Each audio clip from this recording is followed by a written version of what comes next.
देखिए बेटा, कल आदर्शवाद करवाया था, आज करवाएंगे हम यथार्थवाद। रोज़ नहीं आते, रोज़ आया करो, तभी पता चलेगा एक दूसरे से अटैच है ये प्रश्न।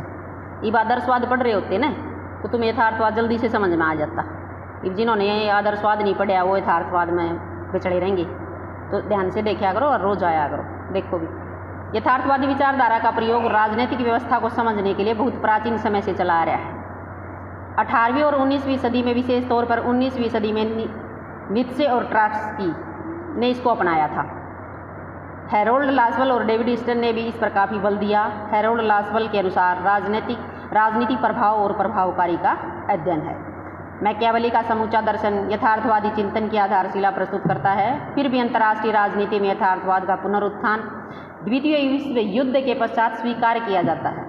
हिटलर और मुसोलिनी का अंतर्राष्ट्रीय राजनीति में उदय और उनके द्वारा वास्तविकताओं पर बल देना, उनकी आक्रामक और विस्तारवादी अभिव्यक्तियाँ, इसके द्वारा शक्ति और युद्ध की आवश्यकता पर बल देना आदि ऐसे तथ्य हैं। जो आदर्शवादी दृष्टिकोण था ना, वो तो मतलब युद्धों से रहता था, भाई युद्ध नहीं होने चाहिए, शक्ति का प्रयोग नहीं होना चाहिए, मनुष्य स्वभाव से अच्छा है। वैसे ही बातचीत के द्वारा विवाद जो हैं, विवाद तो देखो होते रहेंगे, वो सुलझ जाते हैं। लेकिन ये यथार्थवादी क्या चाहते थे, ये युद्ध और शक्ति का हमेशा यूज करना ज़्यादा महत्व देते थे। भाई युद्धों के द्वारा ही, शक्ति के प्रयोग के द्वारा ही मतलब विवादों को टाला जा सकता है, और किसी चीज़ को ये मानते नहीं, ये मनुष्य के स्वभाव को बुरा मानते थे। तो ये हमेशा किस पर बल देते थे, युद्ध की आवश्यकता और शक्ति पर बल देते थे। जिन्होंने अंतर्राष्ट्रीय राजनीति के विद्वान को मानवीय स्वभाव और विश्व राजनीति की यथार्थता को समझने के लिए प्रेरित किया था। यथार्थवादी दृष्टिकोण को दृढ़ सैद्धांतिक और दार्शनिक आधार प्रदान करने का श्रेय हंस जे मोर्गेन्थो को जाता है। एक तो हम ये आज कर रहे हैं यथार्थवादी दृष्टिकोण, एक स्पेशल मोर्गेन्थो का यथार्थवादी दृष्टिकोण करेंगे। पूरा ही प्रश्न होगा वो आपका कंप्लीट 16 नंबर का कि मोर्गेन्थो ने यथार्थवादी दृष्टिकोण के बारे में क्या कहा है। तो यथार्थवाद क्या होता है, देखो यहाँ इसका मतलब नाम भी आ जाता है। यथार्थवादी दृष्टिकोण को मोर्गेन्थो दृष्टिकोण के नाम से भी जान लेते हैं। कई बार ऑप्शनल में जो आपके छोटे प्रश्न आते हैं ना, उसमें कई बार पूछ लिया जाता है कि इसका दूसरा नाम क्या है यथार्थवादी दृष्टिकोण का। तो यथार्थवाद का क्या अर्थ है, यथार्थवाद से हमारा अभिप्राय विचारों के ऐसे समूह से है जो सुरक्षा और शक्ति के घटकों को अपने अध्ययन का प्रमुख विषय मानता है। इन विचारों का जन्म व्यक्ति के इस विश्वास से होता है कि अन्य लोग सदा इसे नष्ट करने की कोशिश करते रहे, और इसलिए इसे अपनी रक्षा के लिए प्रत्येक समय दूसरों को नष्ट करने को तैयार रहना चाहिए। क्या कहे यूँ कि मनुष्य का जन्म जो है व्यक्ति के इस विश्वास में होता है कि उसे हमें सदा दूसरे लोग नष्ट करेंगे, अपने आप को बचाने के लिए उसने दूसरों को नष्ट कर देना चाहिए। भाई लड़ाई झगड़े में विश्वास होना चाहिए हमेशा, ये इनका विचार है कि दूसरों को नष्ट करने के लिए हमेशा तैयार रहो, क्योंकि मनुष्य स्वभाव से ये बुरा मानते हैं। मनुष्य क्रोधी है, लालची है, लड़ाई झगड़ालू है, ईर्ष्यालु है, तो इसके अंदर है यथार्थवाद। इसलिए उसने अपनी रक्षा के लिए प्रत्येक समय दूसरों को नष्ट करने के लिए तैयार रहना चाहिए। यथार्थवाद का केंद्र बिंदु हित है, जिसकी व्याख्या शक्ति के रूप में की गई है। यह पूर्णतः तथ्यों और विश्व की वास्तविकताओं या वास्तविक घटनाओं पर आधारित है। इसमें अनुभव और तर्क पर विशेष बल दिया गया है। इसमें तथ्यों और घटनाओं के वास्तविक स्वरूप के अध्ययन पर तर्कयुक्त परिणाम निकाले जाते हैं। ये हमेशा जो भी बात कहते हैं ना, ये कहते हैं कि अनुभव और तर्क की कसौटी पर हर बात को तर्क के अनुसार मानना चाहिए। ये नहीं है कि हम रीति रिवाज, रूढ़िवाद, इधर मानता इनका पीछा हुए इस लघु बने रहा। किसी भी चीज़ को मानते हैं, कोई भी मान्यता हम अपना रहे हैं, परंपराएं जो हम अपनाते हैं घर में शादी के टाइम या मृत्यु के टाइम या कि और तीज त्यौहार, तो ये उनके पीछे कोई तर्क होना चाहिए।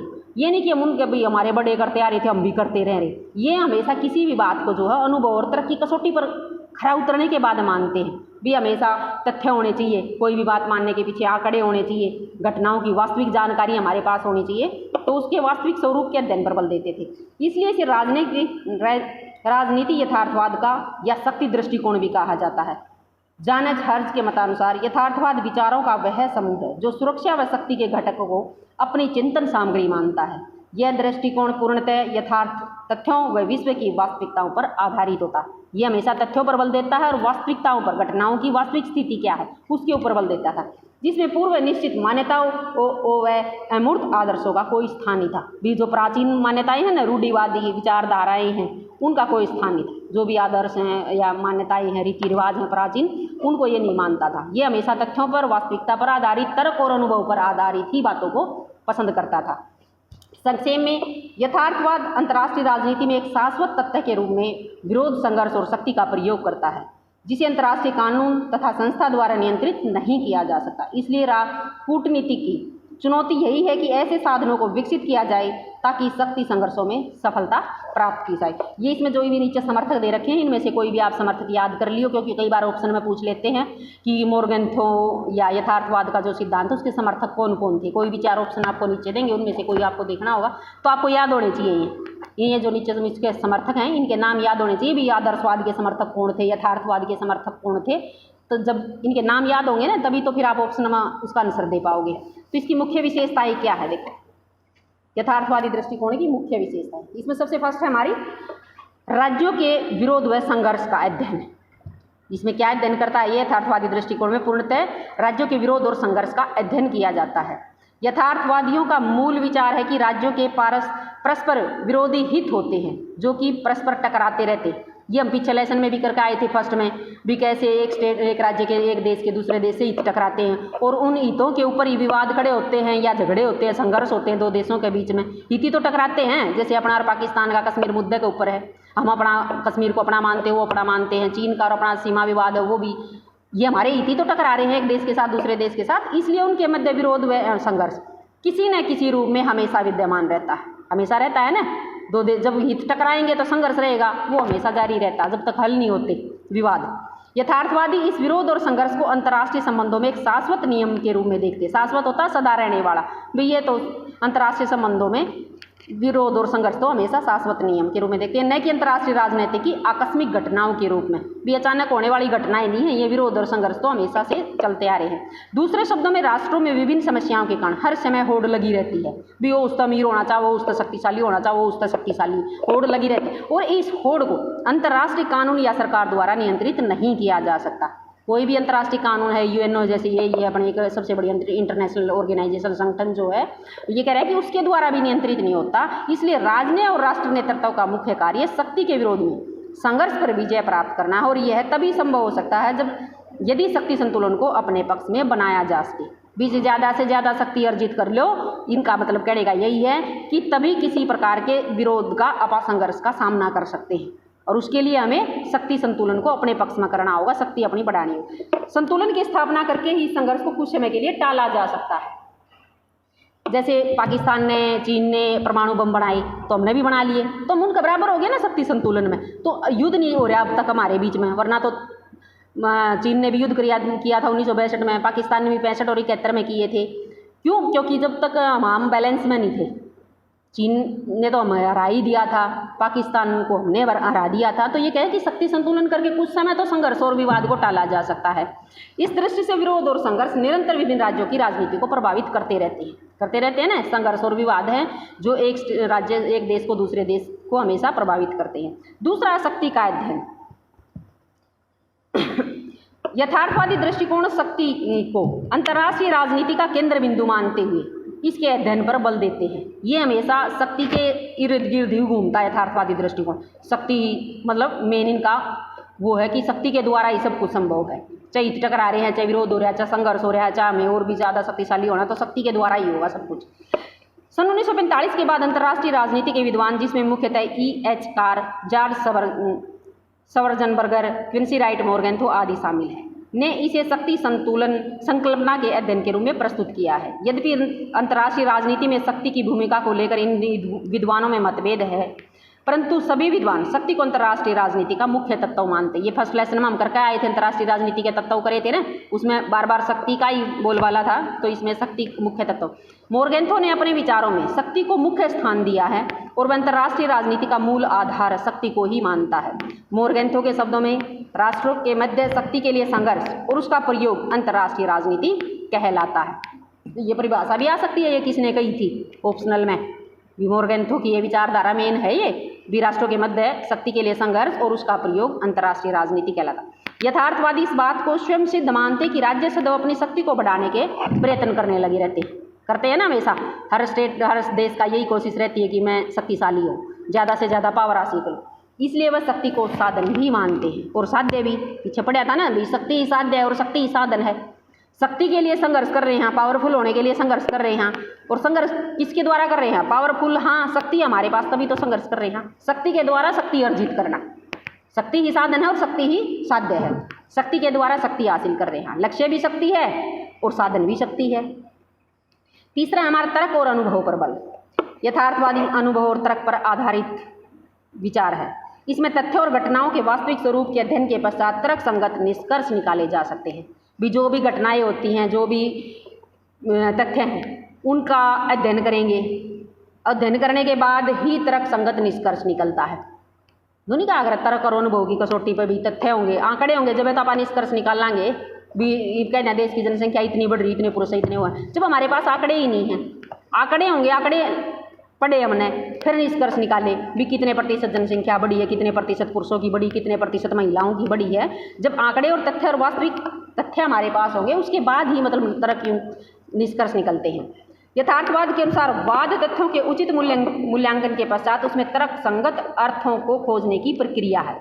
वाद तथ्य मतलब वाद विवाद है, जो झगड़े हैं, उनके उचित मूल्यांकन भी अपन बेरा नहीं हो। दो पड़ोसिया की लड़ाई हो रही है मान ले, अब अपन मैटर का ही नहीं बेरा मैटर के है।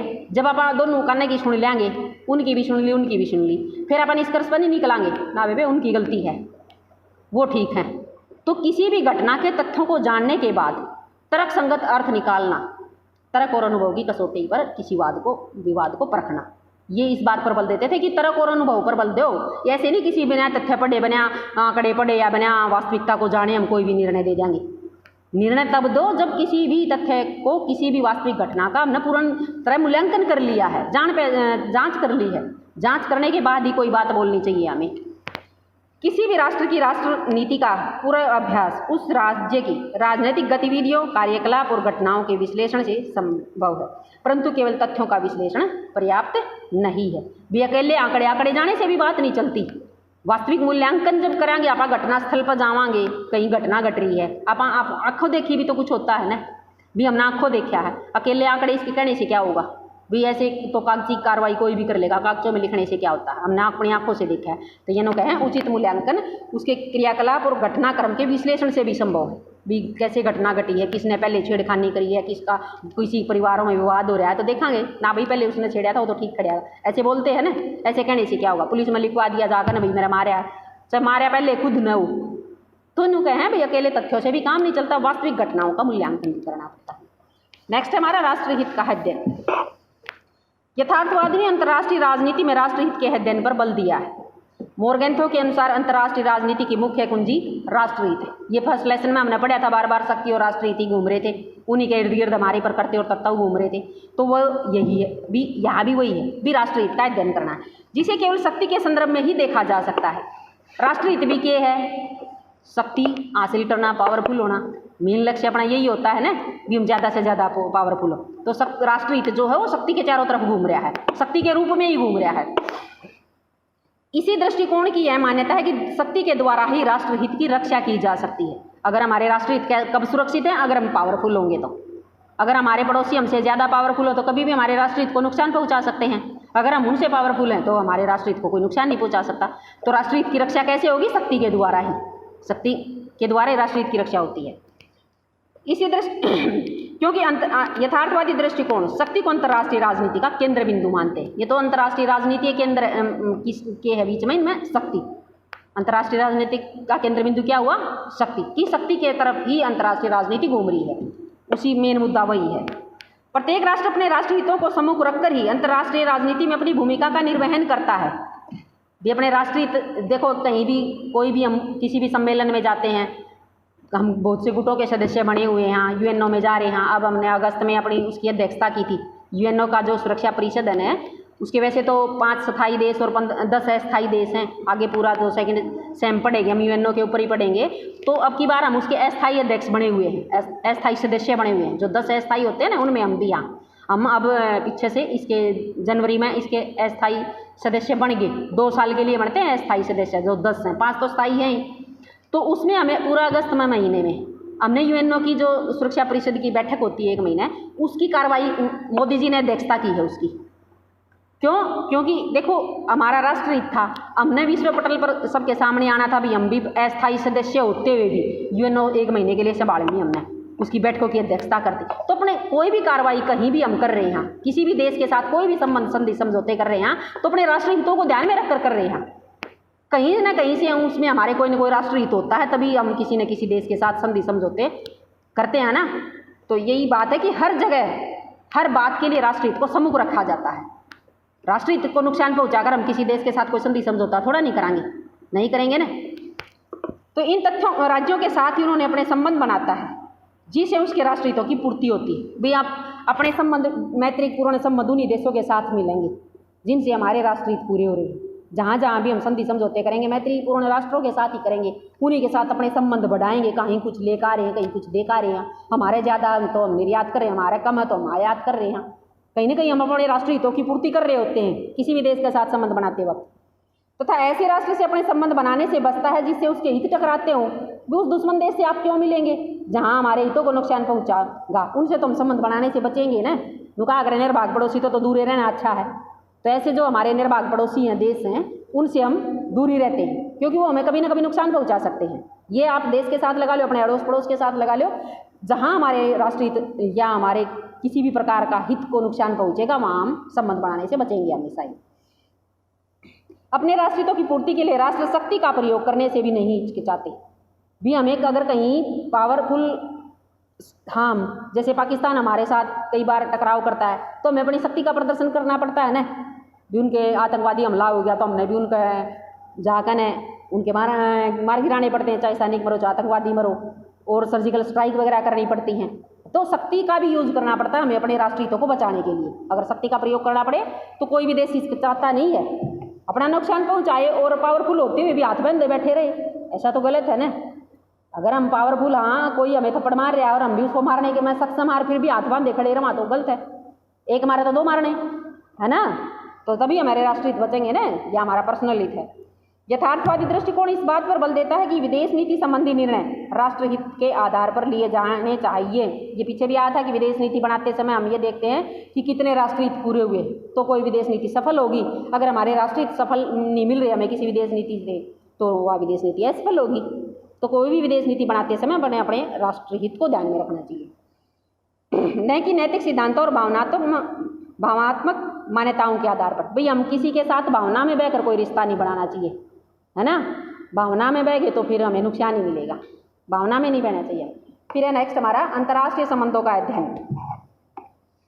यथार्थवादी दृष्टिकोण के समर्थक विचारक अंतर्राष्ट्रीय राजनीति के अध्ययन की अपेक्षा अंतर्राष्ट्रीय संबंधों के अध्ययन पर बल देते हैं।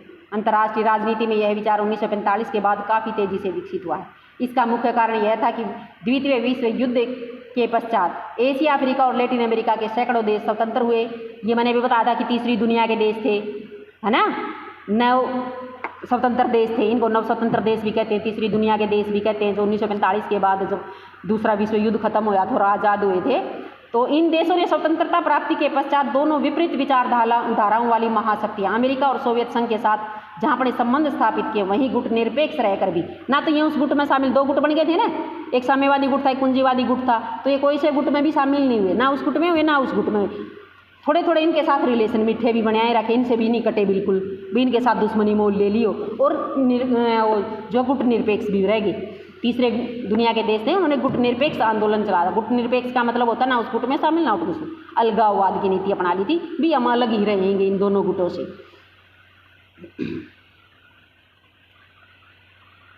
इसलिए 1945 के पश्चात अंतर्राष्ट्रीय राजनीति के विचारकों ने राजनीतिक यथार्थवाद को इन देशों के परस्पर संबंधों के संदर्भ में लागू करने का प्रयास किया। 1945 के बाद जो राजनीतिक अंतर्राष्ट्रीय लेवल पर जो घटनाएं घट रही थी ना, वो इन दोनों गुटों के परस्पर संबंधों के ऊपर लागू होगी सारी। क्योंकि दो ही गुट थे, वो अपने गुट में शामिल करना चाह रहा था, वो अपने गुट में शामिल करना चाह रहा था। तो उस टाइम राजनीतिक यथार्थवाद का उत्पादन जो प्रतिपादन होने लग रहा था, दृष्टिकोण बनने लग रहा था। तो उन्होंने इन दोनों देशों के जो दोनों गुट इनके संबंधों को इसमें लागू कर दिया, लागू करने का प्रयास किया। अंतर्राष्ट्रीय संबंधों के यथार्थवादी प्रतिमान को स्थापित करने में मोरगेंतो ने महत्वपूर्ण स्थान दिया है। विभिन्न राष्ट्र अपने राष्ट्रहितों को पूर्ण करने के लिए किस तरह अंतर्राष्ट्रीय संबंधों की सहायता लेते हैं। जब भाई अपने राष्ट्रहित पूरे करने, देखो जो दो साम्यवादी गुट में शामिल हो रहा था, कोई पूंजीवादी गुट में हो रहा था, वो अपने राष्ट्रीय हितों को ध्यान में रखकर हो रहे थे। क्योंकि नए नए आज़ाद हुए थे, हर तरह की उन्होंने आर्थिक मदद भी चाहिए थी, सैनिक मदद भी चाहिए थी। तो वो अपने राष्ट्रीय हितों को ध्यान में रखकर ही अंतर्राष्ट्रीय संबंध बढ़ा रहा था। अपन है तीसरी दुनिया के देश में शामिल, हाँ अपन अलग रहेगा, गुट निरपेक्ष रहकर अपनी अंतर्राष्ट्रीय राजनीतिक संबंध बनाए भी। अपन ना उस गुट से दुश्मनी मोल ली, ना उस गुट से दुश्मनी मोल ली, दोनों गुटों में अपने धीरे धीरे संबंध, मैत्रीपूर्ण संबंध बनाते रहे। उसका अध्ययन उसने अपने राजनीतिक यथार्थवाद में प्रस्तुत किया है। मोरगेंथो ने यथार्थवादी दृष्टिकोण में जो उस टाइम के अंतर्राष्ट्रीय संबंध थे दोनों गुटों के, उसका ही इसमें अध्ययन किया। नेक्स्ट है हमारा मानव स्वभाव का अध्ययन। यथार्थवादी विचारक मानव स्वभाव को स्वाभाविक रूप से जंगली और स्वार्थी मानते हैं। यथार्थवादी तो जंगली और झगड़ालू, इसको क्रोधी प्रवृत्ति वाला, और आदर्शवादी इसके विपरीत मानते हैं। वो मानव स्वभाव को क्यों हम करवा चुके हैं कल लेसन, तो उसमें उसने मानव स्वभाव का बड़ा ही प्रेमी, दयालु, सहनशील ऐसा स्वभाव उसने बताया था। लेकिन ये क्या कहते हैं कि मनुष्य स्वभाव से ही जंगली और स्वार्थी है। जब तक उसके स्वार्थ पूर्ण नहीं होते तब तक अंतर्राष्ट्रीय राजनीति में अपनी भूमिका अदा करता रहता है। वे अपने राष्ट्रीय हित को लेकर, अपने स्वार्थों को लेकर हम देशों के साथ संबंध बनाते रहती हैं, और स्वार्थ पूर्ति होते ही वे अपने व्यवहार में परिवर्तन कर लेता है। वे अपना स्वार्थ निकला और अपन छोड़ दिया वो देश जिसके साथ हम संबंध बना रहे थे। तो मैकियावेली का कथन है कि मनुष्य शस्त्र, धन और रोटी युद्ध की शक्ति है, परंतु इन चारों में से प्रथम दो अत्यंत आवश्यक है। क्योंकि मनुष्य शस्त्र, रोटी और धन प्राप्त कर सकते, परंतु रोटी और धन मनुष्य तथा शस्त्र प्राप्त नहीं कर सकते। बिनु कहे मनुष्य शस्त्र के द्वारा रोटी और धन ले सकता है, लेकिन रोटी और धन के द्वारा शस्त्र नहीं प्राप्त कर सकता, है ना। अपना दो हथियार होंगे तो आप छीन कर खा लेंगे। अगर अपना दो रोटी है, धन भी है, लेकिन शस्त्र लेने हैं तो फिर आप शक्ति के बगैर लेंगे नहीं, है ना। रोटी तो ठीक हमारा पेट भरेगी, शस्त्र तो नहीं है ना, हम एक हथियार के रूप में तो उसको यूज़ नहीं कर रहे ना। तो ये ना, इसलिए यह दृष्टिकोण शक्ति, शस्त्र और युद्ध को मानव स्वभाव की विशेषता मानता है कि मनुष्य हमेशा ही शक्ति अर्जित करना, शस्त्र अर्जित करना और युद्ध करना, ये उसके मनुष्य के स्वभाव में शामिल है।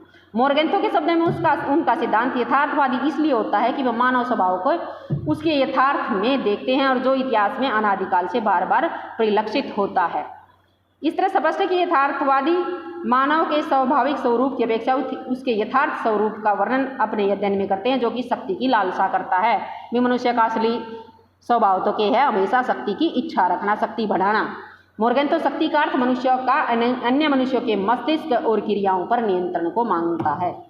क्या कहता है कि शक्ति का क्या अर्थ है कि एक मनुष्य का दूसरे मनुष्य के मस्तिष्क और क्रियाओं पर नियंत्रण। आप पावरफुल होंगे तो दूसरे मनुष्य की क्रियाओं पर आप कंट्रोल कर लेंगे, है ना। वो अपने अनुसार चलेगा, अपने अनुसार बैठेगा। किसी बच्चे को आप बड़े हैं, किसी बच्चों को धमकावा तो अपनी शक्ति के अनुसार ही वो हमारा कहना मानने लग जाता है ना। जब बराबर का हो तो ना भी मानना, आकड़ भी पाट जाएगा भाई, बड़ भाई, है ना। और छोटे बड़ भाई ने हम जब धमका देगी तो शक्ति का प्रयोग करते हो।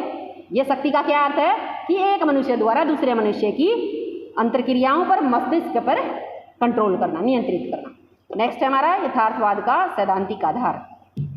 अंतर्राष्ट्रीय राजनीति के यथार्थवादी दृष्टिकोण के समर्थक यथार्थवाद को सैद्धांतिक आधार प्रदान करते हैं। मोरगेंथो केवल यथार्थवाद लेखक ही नहीं बल्कि पहले सिद्धांतकार हैं जिन्होंने यथार्थवादी सांचे को वैज्ञानिक ढंग से विकसित किया है।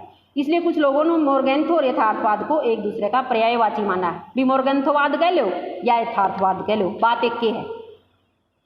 यथार्थवादी दृष्टिकोण ने अंतर्राष्ट्रीय राजनीति के अध्ययन को सैद्धांतिक और वैज्ञानिक पद्धति प्राप्त करके इसे समय अनुकूल बनाया। समय अनुकूल जो उस टाइम की परिस्थितियाँ थी, उस टाइम की जो भी चल रही थी परिस्थितियाँ, दो गुट बने हुए थे, उनका क्या अंतर्राष्ट्रीय संबंध था वो इसमें पूरी तरह दिखता है। स्टेनले हाफमैन के अनुसार यद्यपि अंतर्राष्ट्रीय सिद्धांत के अनेकों तत्वों की व्याख्या मोरगेंथो से पहले अनेकों विद्वानों ने की थी, किंतु इसके सैद्धांतिक स्वरूप का सबसे पहले अधिक विशुद्ध और विस्तृत प्रतिपादन मोरगेंथो ने अपनी पुस्तक पॉलिटिक्स अमंग द नेशन, ये भी वेरी इंपॉर्टेंट 1 नंबर का प्रश्न बन सकता है आपका, 2 नंबर का कि मोरगेंथो की प्रसिद्ध पुस्तक का नाम बताओ। प्रथम बार इतनी सफलता के साथ किया था कि अंतर्राष्ट्रीय राजनीति का एक विशिष्ट संप्रदाय समझा जाने लगा। उसने अपने सिद्धांतों में शक्ति, मानव की शक्ति के प्रति लालसा आदि को इस प्रकार प्रतिपादित किया है जिसने अंतर्राष्ट्रीय संबंधों को और अंतर्राष्ट्रीय राजनीति को एक नवीन दिशा प्राप्त हुई है। ये तो थी हमारी यथार्थवादी दृष्टिकोण की विशेषताएं। ये इसकी जो आलोचनाएं हैं ये आप पढ़ पाओगे क्योंकि उन्हीं का विपरीत रूप दे दिया। अगर समझ में आए तो ठीक है, बाकी ना तो इसने नेक्स्ट क्लास में डिस्कस कर लेंगे। पढ़ाओगे ना इसने? ठीक है बेटा, ओके।